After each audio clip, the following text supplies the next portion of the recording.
And this is Writer's Voices with Monica and Caroline. I'm your host, Monica Hadley, and with me is my co-host and mother, Caroline Kilborn. Okay. And who is our guest today? Kate Hamer. Did I get that right? Yep. Okay, is the author of The Girl in the Red Coat, which was very famous. And she's that particular novel was a Costa First Novel Award finalist, a Dagger Award finalist, an Amazon Best Book of the Year for 2016, and a winner of the Elle Lettres Readers Prize. And right now she lives in Cardiff, Wales, with her husband and 2 children. And what's it like in Cardiff, Wales? How's the weather in Wales today? Today, we've had a beautiful day here, actually. Good. Great. So Kate's new book is called The Doll Funeral. And it's a little bit different, isn't it? You might say that. It's a little bit different than The Girl in the Red Coat, which is a good thing. Mm, you don't want to do the same thing twice, right, No. Kate? No, I think there's the same, and I think there are things that are different. That is true. That is true. Yeah, it's a coming of age book again. Well, welcome back to Writer's Voices. Thank you. It's lovely to be here. Now, when we spoke before, you told us about you'd had a career in documentary filmmaking, but you'd always been writing just for yourself all along the way. Yes, that's right. And then at some point you decided to give this novel writing thing your full attention. And you went and tell us the story of how The Girl in the Red Coat came to be and how your life has changed. I always wrote short stories and ideas for books and novels, and I've been writing. I can't remember from when. From being a really young child, really. I think I entered and won a short story competition called the Rhys Davies Prize here.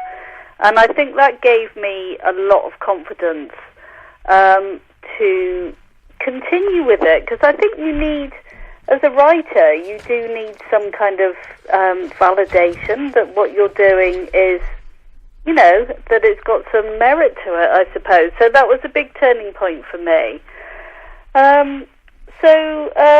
It came around the same time that my children left home, and I just thought I've always wanted to embark on this incredible journey of writing a novel. And so I did. I've seized the day, I suppose, is what they say, and began The Girl in the Red Coat. No conception that it would even be published, let alone anything else would happen to it. So it was just really having faith in the whole dream, I think. Mm. And from the outside looking in, it may appear that for you the dream came true pretty easily. Does it feel that way to you? It was.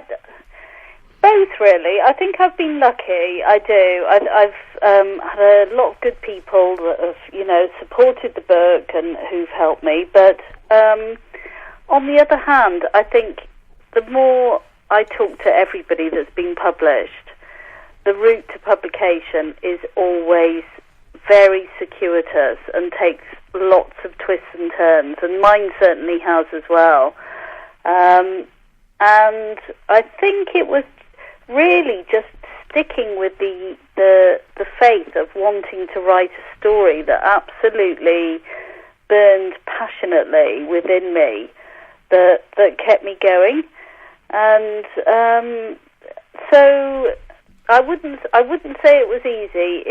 There were a lot of twists and turns on the route to it, but I think that's very common for writers. And I think unless you feel very compelled to write your story, you won't, because it's a lot of hard work. You won't stick with it. But I think I wouldn't want to put anybody off, because I think if you've got a book to write that's burning within you, you should do it. And wherever that journey is going to take you, in whatever form, the writing of it is as important as anything.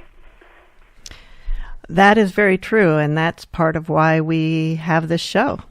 Right. Writers' Voices, and to hear from people who've been through it to help encourage those who are maybe at the beginning of the process now.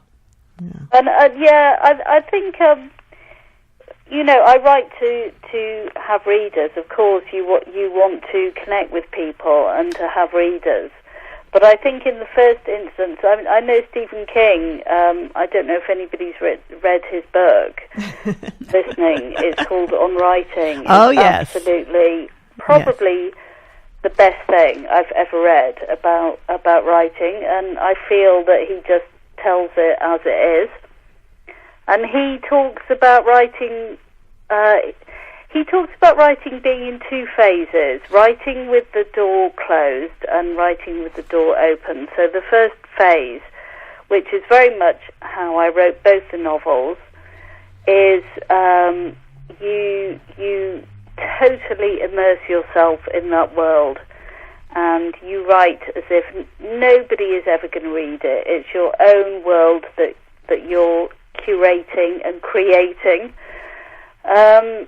Because if you start thinking about somebody looking over your shoulder and reading it, I think it could freeze you, and you might never write another word, because the idea of having that kind of level of scrutiny would be awful at that stage.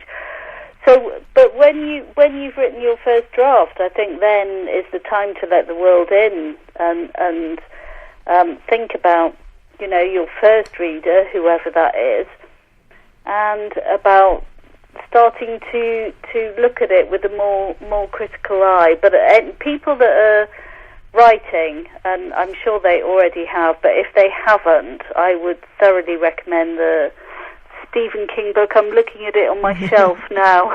It's very well done. Yes, I'm pretty sure I have that one on my shelf at home too. But it's been a while since I've read it, and now I'm inspired to go back and take another look at it. Mm-hmm. But I do remember it being meaningful, and yeah. So, Kate, when when The Girl in the Red Coat came out, it attracted a lot of attention.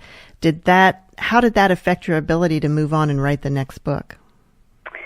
Well, at the beginning, I think it was quite a scary prospect because of the attention that the first book did have. It's with your debut novel, when you're writing, nobody knows what you're doing. Nobody is, like I said, I didn't even know it was going to be published. So there is a certain freedom in that, I suppose. So when it comes to the second novel, it is a different kind of proposition. And so at the beginning, maybe for a week or two, there was a slight nervousness about it. But I think I made the same decision that I did with the first one, and at some point I just decided to write the book that was burning inside me. And once I'd made that decision, it actually was fine, and it kind of very much flowed from there. Once I'd found the location as well, which was another story. It sounds like we need to hear that story. I think we do. Yes, we do. Yeah, I tried to write it several times in different locations, and it was very strange. There was just something always off kilter, and never felt quite right. It's quite a spooky tale, and it needed somewhere suitably spooky. So I tried to write it in various locations in the UK, and on a day out, just not very far from us, and I don't know why, I had never been there before, but I saw a sign for a little place called the Forest of Dean, which I don't know if any of your listeners have ever heard of, but it's on the borders between Wales and England, and we went in, we followed the signs and went in, and I just found it extraordinary. And again, I don't know how usual it is, but here it's very, very unusual to have a community that lives in a forest environment. And that's what it is. It's a very, very ancient forest environment where there are still 21st centuries living and working. It goes back to, there's mining that goes back to the Iron Age. It was a royal hunting ground in medieval times with deer hunting, and it's just incredibly atmospheric place. And that's during the day. I would dread to think what it feels like if it's there at night. Well, your characters know, don't they? Oh, they know, yeah, they do know. But it just absolutely connected with the story, and I must admit I just cried because I knew my story had found its location. It was in search of place before that, and it found its place, very much so. And it connected with so many things. I mean, I was brought up on North European fairy tales, and forests feature in so many of them. They're places of threat or exploration or liberation, and it's all of those in the book. So and just basically just full of atmosphere, and that's what I love in a book. I love a strong atmosphere. That's what I look for. I look to be transported into a different world and a different feeling, I had to choose one of my favourite books recently, and I chose Rebecca, the Daphne du Maurier book, and I think that's got such an incredible sense of atmosphere to it. Were you being asked to write an essay for one of those collections of favorite books? Yeah, there was. Yeah, yes. I wrote it about atmosphere. It was an interesting exercise, actually. Yeah, we realise how much that's what I read for. I read for that feeling of I don't know. I love reading those essay collections. I've got we've had some on the show before. I think there was one 100 books that changed my life or something like that. And then we've got one coming up later in November. The World is Just a Book Away. Okay. Are you familiar with that one? Well, that's interesting. Yeah. That one is really interesting because the man who started putting together that collection got distracted midway by realizing how important these books were, and he had connected with some pretty, influential people, and they started building libraries in places where kids don't have access to libraries. And they've now built 80 libraries before he managed to finish the book that started it all. Right. Wow. The libraries were so important to me growing up. I grew up in a very rural community, and it's not there anymore, unfortunately, but there was a very small but very well-stocked public library there that I use constantly. And I think they're an absolute lifeline for people. I really, really do. And it's in the way that theatre is not accessible to lots and lots of people. There are lots of art forms that are not accessible to people, but I was so lucky, I think, to have access to a albeit very small and rural library. And I don't know how you are fixed there, but here they've been very diminished. Well, here in our little town, it's a town of about 10,000, and the library is still going strong. It was originally a Carnegie library funded by Andrew Carnegie, who was a American philanthropist. He was, I think, a railroad guy, and he built libraries all across the country. The one here in Fairfield Oh. was the first one. I think there's one not very far from me, actually, in Cardiff, in Campton. I think there's a Carnegie Library there as well. Oh, wow. And this was the first one built west of the Mississippi River here in our little town. And, Mom, I don't know if I ever told you this, but when our family moved here in Fairfield, I was in ninth grade, and we were moving from Pennsylvania, which is about 1,000 miles away. And it's a hard time for kids to move. And before we came, my dad had come out and bought a house, and he'd brought back the telephone book. And the telephone book back then had a map of the town in it. And I just pored over that map because I saw where the house was, and it was 2 blocks from the library. And to me, that was like the most exciting thing in the world. Yeah, that I was going to live 2 yeah. blocks from a library. And Anne and Joel went up to the library the Hard to first sort day. of decide how. I think these days I'm just looking at my bookshelves and the books that I've kept and keep on my shelf.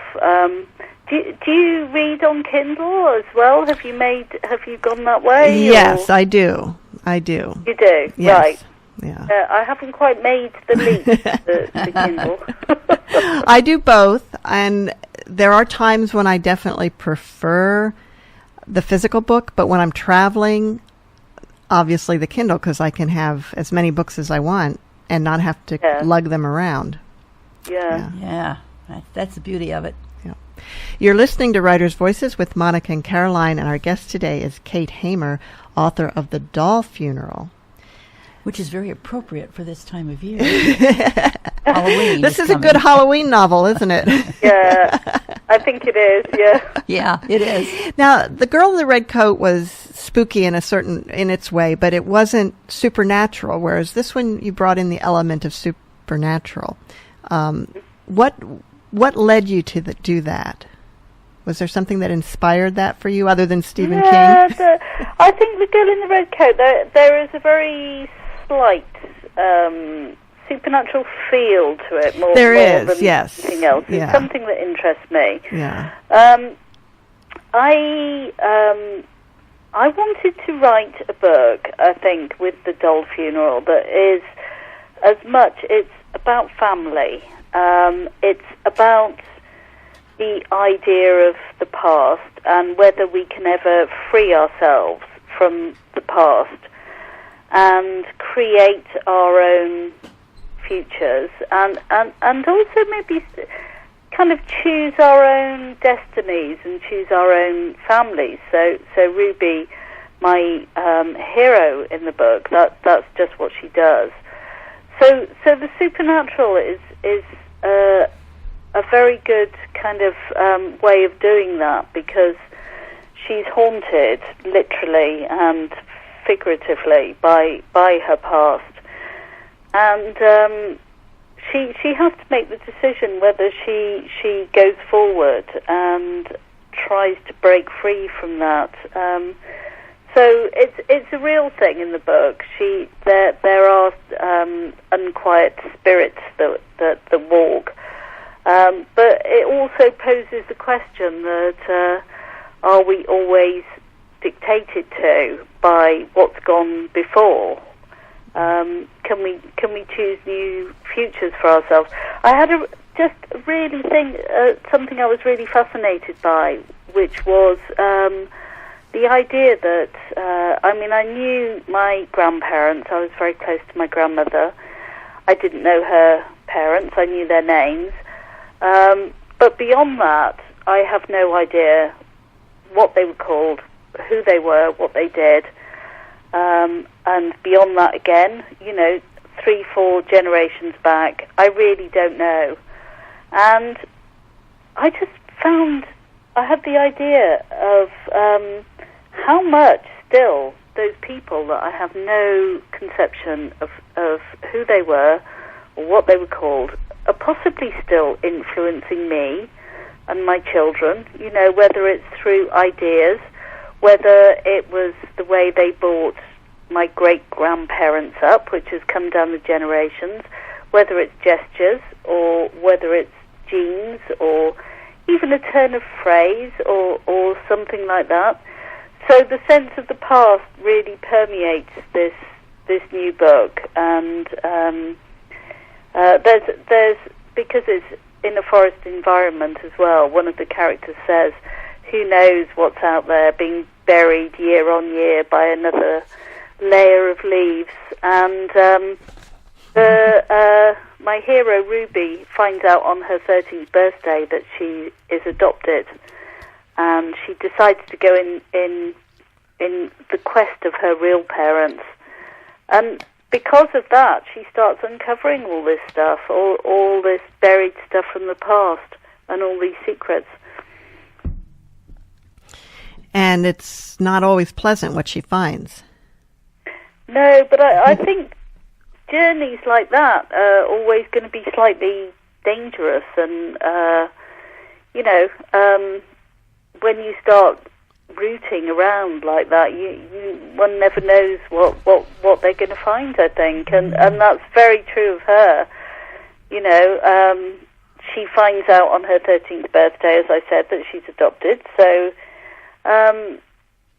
she has had a pretty dreadful life up until that point. So her reaction to this is sort of quite unexpected, in the sense that she feels it's like a new beginning, a new hope, in a way, that there might be a different future for her. But fantasies of what that might be are always going to be fantasies, so who knows what you can start uncovering once you start digging around in family history, as she does.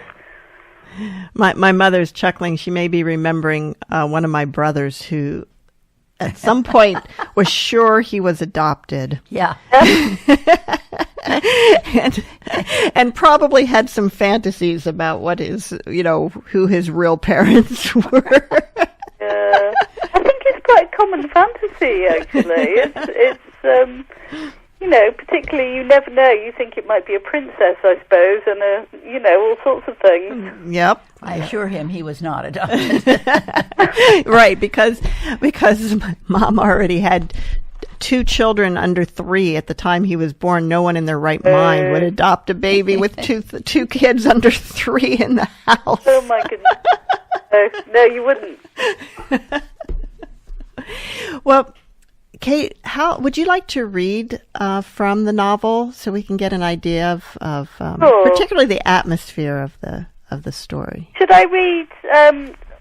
Maybe I'll read several small passages. Maybe I'll start off reading the very first chapter, which is the piece that I've been mentioning, and where the book kind of really, it was the catalyst, this image that I'm about to read. I had a very strong impression, filmic sort of impression of it. So it's just about a page and a half, so I'll read this now. Great. I knew the moment that Mum called me, something was going to happen. I heard it in her voice. Ruby? The open eye of the hall mirror watched as I came downstairs humming a nervous tune. My yolk yellow birthday blouse done right up to the neck, and my brown cord skirt flicking against a knee scab. The light from the open kitchen doorway where my parents waited puddled onto the dirty carpet in the hall. On the formica table was the birthday cake. It had white icing, Smarties, and 13 candles. A big triangle wedge had been cut out, and the sharp carving knife lay close by, pointing into the gap. I blinked. I'd expected punishment for some minor crime committed, a cup broken or left unwashed, the back door left open or closed, or whichever way my father didn't want it that day. But instead it seemed my mum and dad had turned into dolls or puppets. Hard lines had appeared, running from their noses to their chins. Mum's cheeks were blotched with anxious red paint, corkscrew curls exploding from her head. Dad was strung stiffly behind her in his grey felt jacket.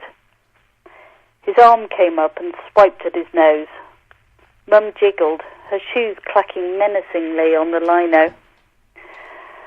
Her jaw opened. Ruby, now we don't want you to create a scene or start trouble, but it's time you knew.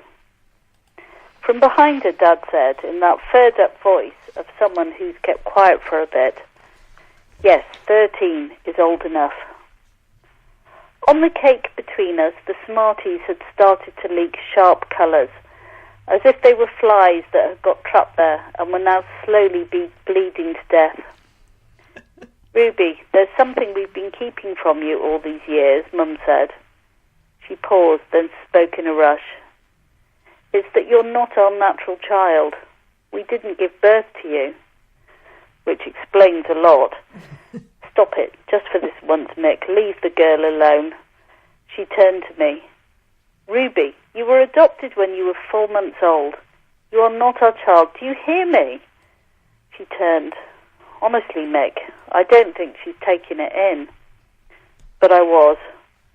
I ran into the garden and sang for joy. Yeah. So that's the opening.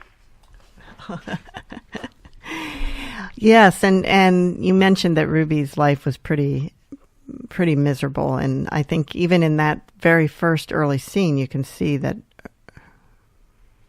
her relationship with her parents was not a good one. Absolutely, yeah. Yeah. So you said that this scene was sort of the inspiration. Do you remember like when it came to you, how it came to you? I think similar to the girl in the red coat. I think it just seems to be the way that I work. That there's a very strong central image that starts everything off.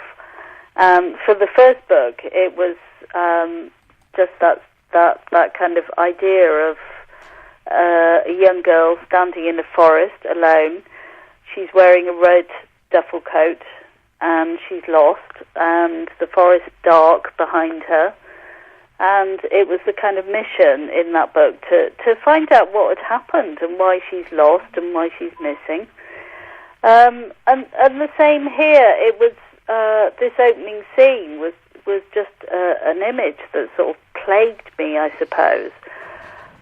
It was of again a young girl, maybe slightly older. She's 13 as the book opens, and she's running through a sort of unkempt house, and it's as if a camera is following her behind. Her hair's flowing out behind her, and she's running towards an open back door and into an overgrown garden, where she stands, looks up at the sky, and starts singing. And where these images come from, I really don't know. I think there are probably lots of bits of various different things that all come together. But I just find that when one gets hold of me, it's very hard to I was going to say it's very hard to let go of it. I think it's the other way around. It doesn't let go of me until I've really explored that story, and this was Ruby's story. Wow. Now, did you know from the beginning how sort of dark the story would be? Oh, I don't know. I tend to write as where the story takes me. I don't kind of think, is this going to be funny? Is it going to be dark? I mean, I think it's got lots of redemptive things in it as well. But I, as a reader, again, I'm looking at my bookshelves as I'm talking to you here. I tend to read. That is what I enjoy reading. My Twitter handle says I'm really a pretty happy person. I write dark. I just do. It comes naturally to me, and it's what, again, going back to Stephen King, he always says, write what you like to read, otherwise it's not going to feel right. And that's what I like to read. I read art I'm looking at now on my shelves. I read Gillian Flynn, Helen Dunmore, Dickens. Dickens was a pretty dark writer, I think.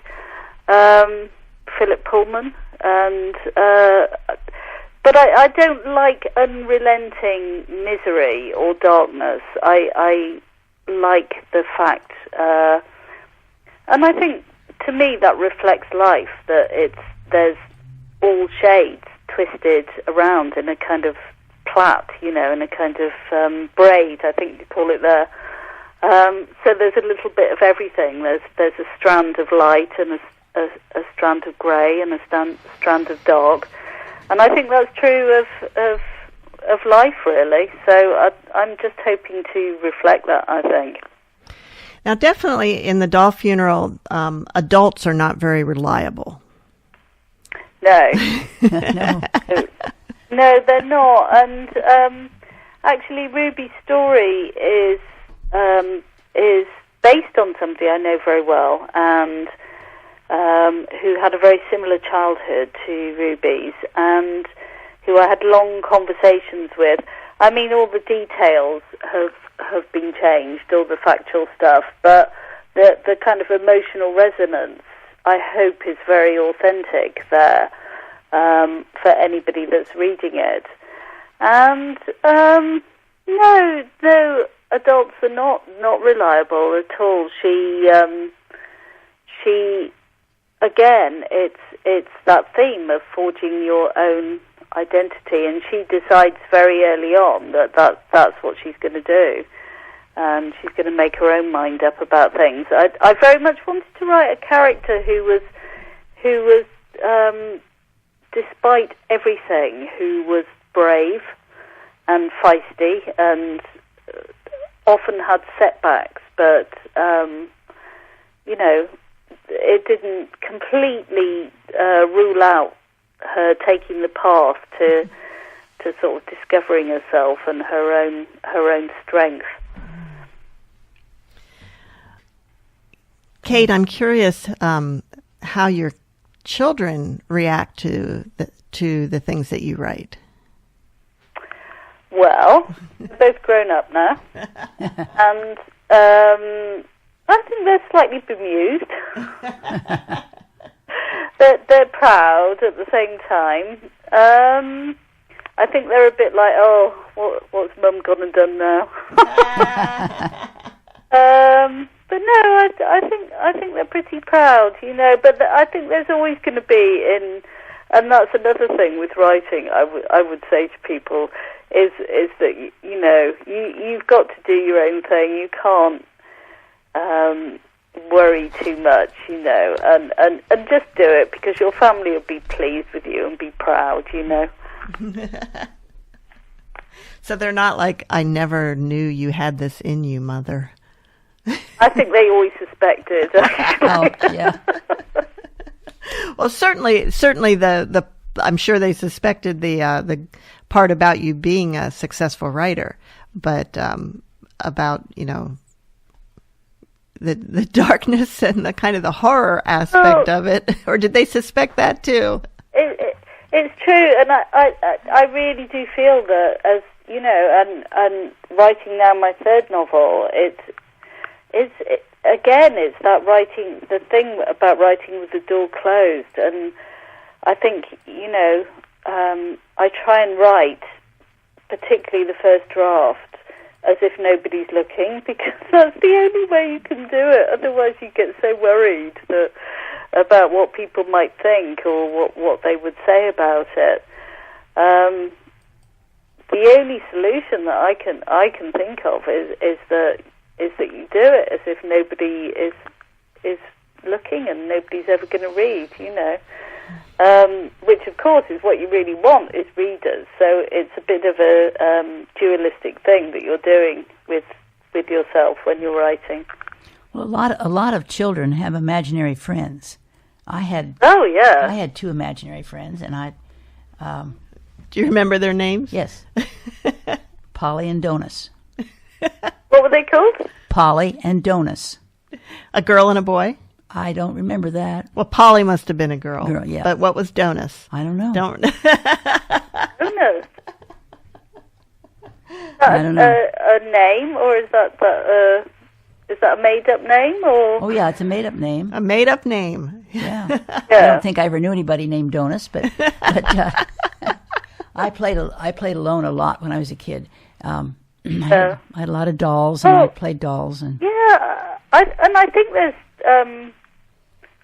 a lot of benefits to that, actually. I mean, I know children now, and possibly my children were sort of we're very worried about entertaining them and having activities for every 5 minutes of the day, and clubs, and learning things, and all this sort of thing. But actually, in some ways, the times that I remember when I was a child are those times just completely swept up in either reading or alone and in my imagination, and being in the garden and being with nature and things like that. And I do think there's a huge amount of benefit to all that maybe we've lost a little bit with our digital age, even though I wouldn't want to sort of totally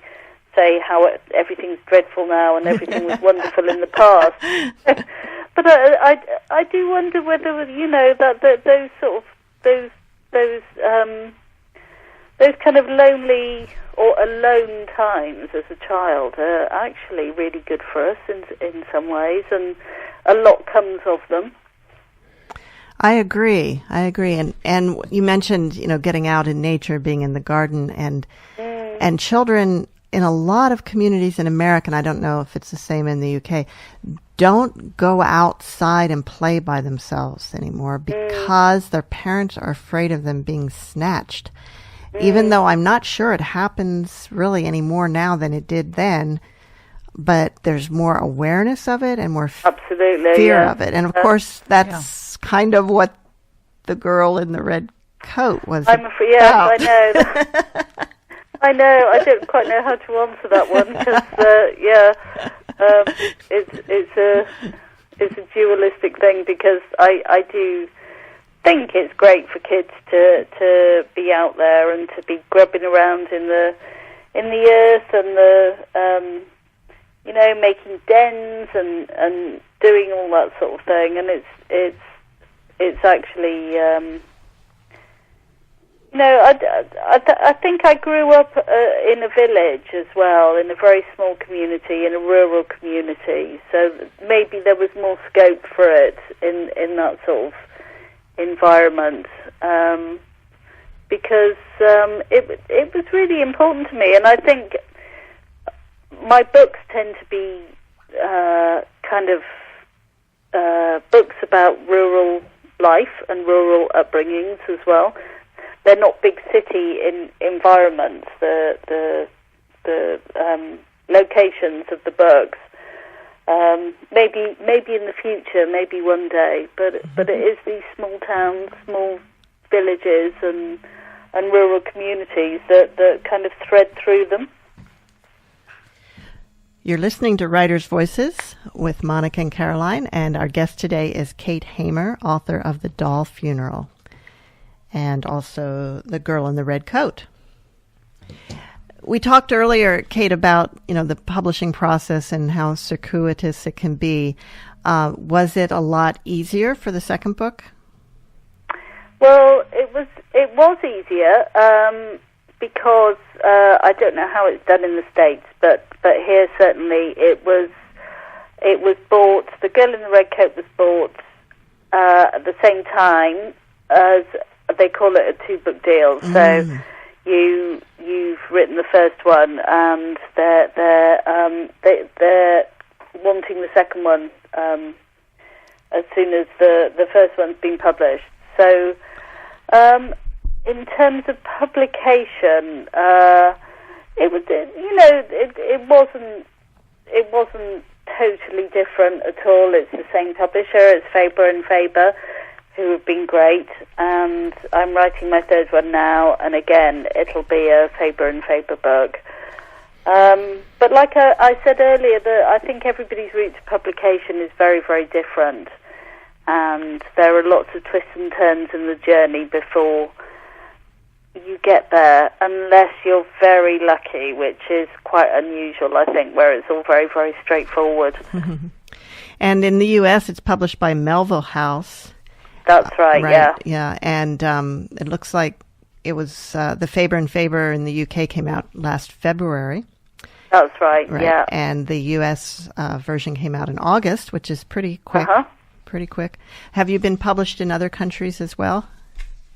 Yes, absolutely. There's all over the place. Italy and France and Croatia and China and lots and lots. I've just come back in September. We were over in Russia because they've published both books there, and we did a tour of Russia. We went to St. Petersburg and Moscow because it's doing very well there as well. So yeah, and lots of. It's fascinating seeing all the different covers. Actually, Oh, I bet. Each country interprets it very differently. And are they translated into each native language? Yeah. So it's in Russian and Chinese and Italian. And Wow. are you at all involved in the translation process, or is that Well, completely out of your hand? Varies. Some of the countries I have no involvement at all.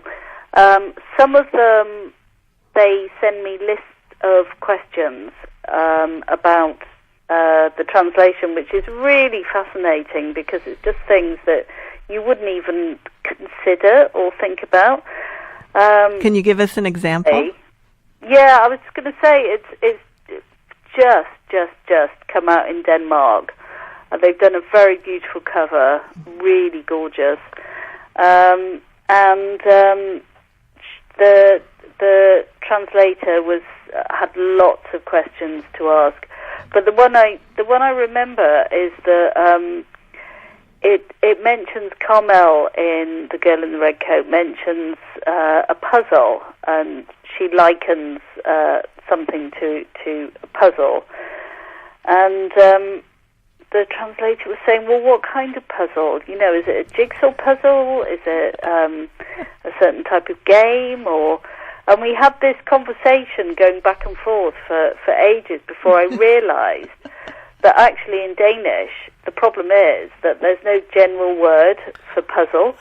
It's got to mean something really specific, like Jenga or, a particular game. And that was just so interesting to me, that kind of quirk of language, that they just didn't have the word for it.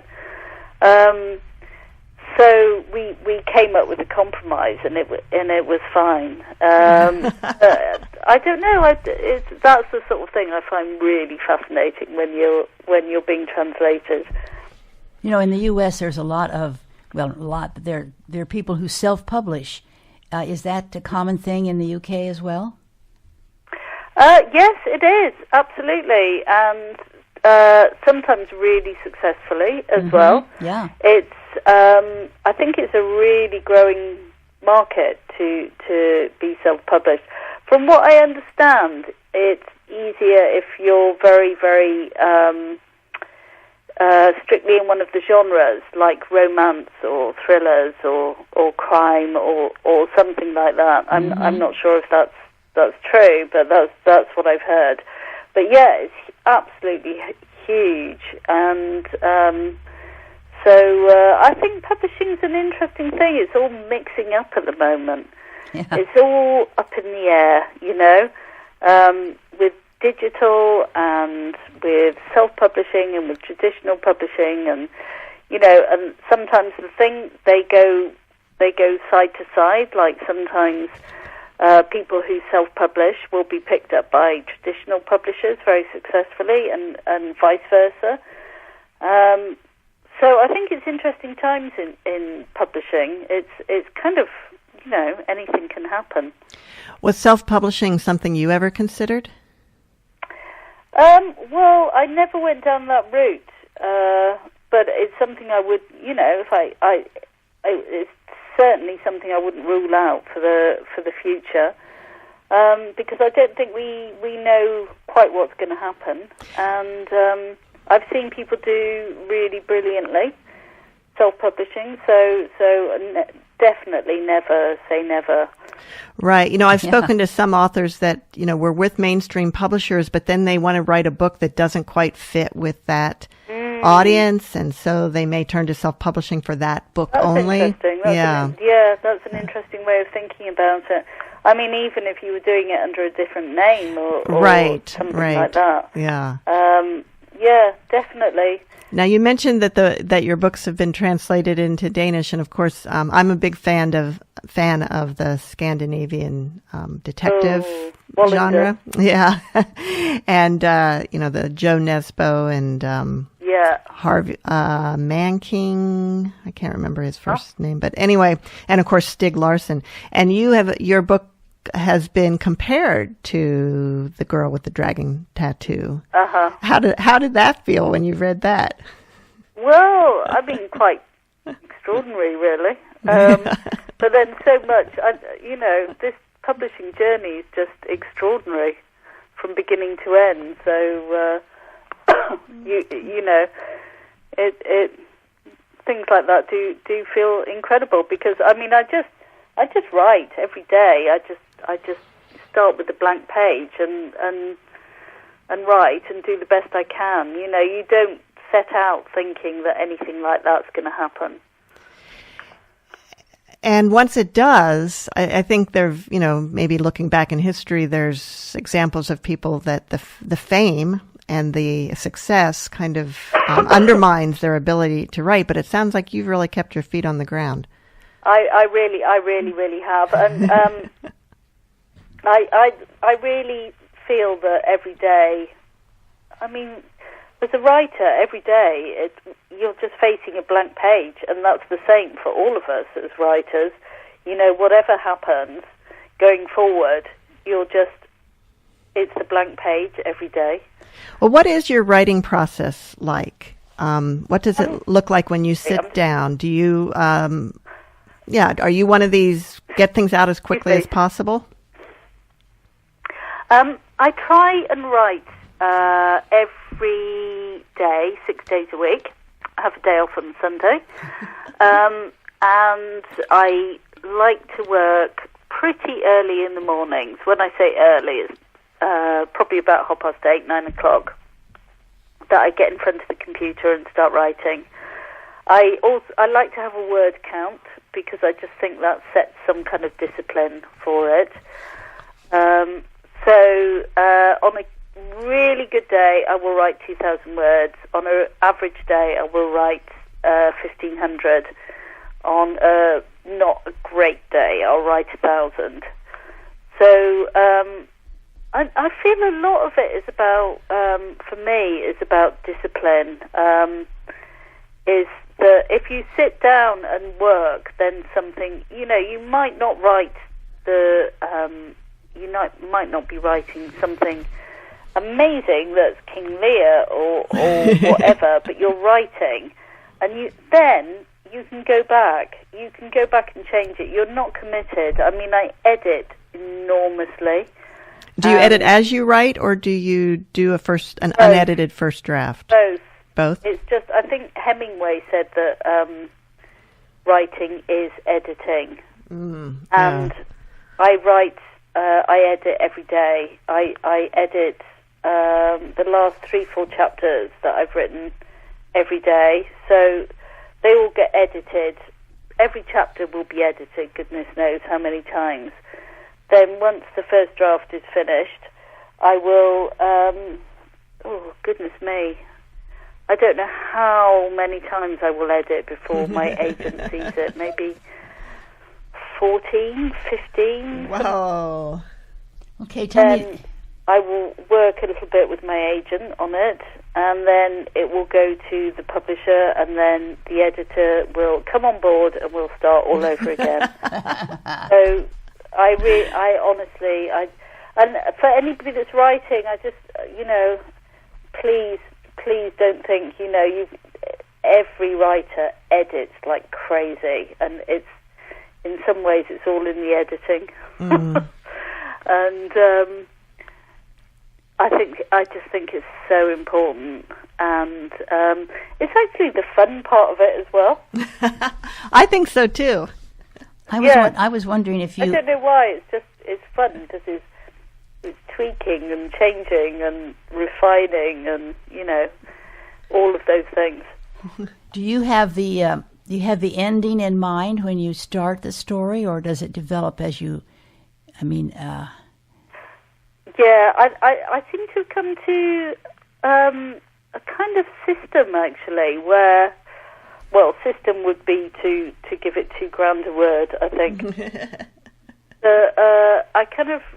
I write the beginning and maybe 2-3 chapters, and very quickly after that I will go on and write the last page, and that last page will stay the same, and certainly the last line will stay the same. As now that I'm writing my third book, very early on I had the last line. I knew exactly where it was going to end. I won't necessarily know how the 2 points up. How you're getting from one to the other. Yeah, I'll have some idea, but not all the kind of quirks and ins and outs of it. That kind of comes with the writing.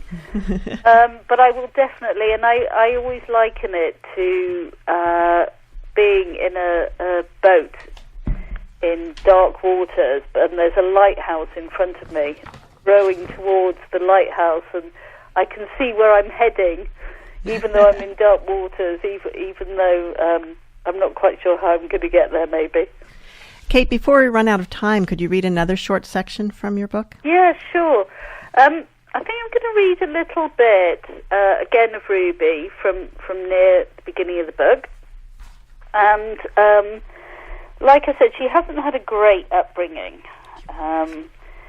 And this, I like this passage. It's quite a short passage, but I like it because this is really the beginning of her fight back. The idea came beautifully quickly, as all good ideas do. By the stove was the matchbox, and the little pink heads inside began calling to me as if they had tiny squeaky voices. Mick's favourite shirt was tangled with other clothes in the yellow plastic wash basket. I stuffed it up my jumper and left with the matches in my pocket, just pausing to get paraffin from the shed. In the safety of the forest, the paraffin-soaked shirt lit quickly. Soon it was a burning man, a burning Mick, the arms lashing about on the bare earth as if in pain. It blackened and crumbled and fell away. I stood transfixed, the smoking match still in hand, until I noticed a holly bush to my side shaking. Who's there? A small figure in denim shorts wriggled out, yelping with pain from the prickles of the holly. It was Joe from 3 doors down, 8 years old. I was the eldest of the children in the street. In the mornings, a row of little eyes followed me, as I went one way to big school and they went the other to their small one.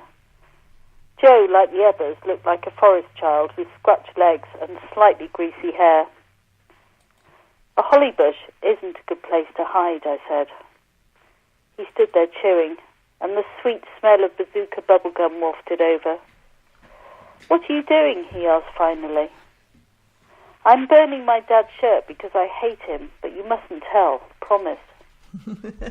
He blew a large big pink bubble, and when it burst, peeled it from his face and poked it back into his mouth. I won't. My mum says it's criminal what he does to you. I shivered and pulled my sleeves further down. Go on, get off home, and don't forget to keep your mouth shut. As he ran, I stamped on the ashes, and a wave of fear passed through me that almost knocked me over. I fixed on the charred remains in front of me and breathed hard. This day will ever be known as the day of the burning shirt, I said to the trees. The plastic buttons were still there, but disfigured from the flame, and as I ground them into the earth with my foot, I noticed the metal collar tips had survived the fire.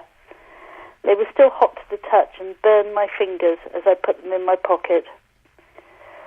As I replaced the matches by the stove, my skin rippled all over with what I'd done. It was so simple. Only one match gone, and I'd witnessed the outline of Mick writhing on the ground. Despite the fear, it was beautiful. And that was Kate Hamer reading from The Doll Funeral, which is available wherever books are sold. Online, your local bookstore. We always encourage people to go into their local bookstore if they're lucky enough to have one. Yes. And you can always order the book if it's not there. So we're out of time, and I want to thank you so much for being with us today again, Kate. It was such a joy. Well, thank you. It's been really lovely to see you. And, of course, we'll look forward to your third novel, which will be Yes. coming out in the UK when? I think in 2019. Okay, so probably later in 2019, towards the end of 2019 here in the U.S., I'd guess. So stay tuned now. Thank you for listening to Writers' Voices, and see you next week. Oh, Mom, do you have a word of wisdom for us? Yeah, I almost forgot. Yeah, I do. Almost forgot. Okay. To hang on to the past is to die a little each day. See you next week on Writers' Voices.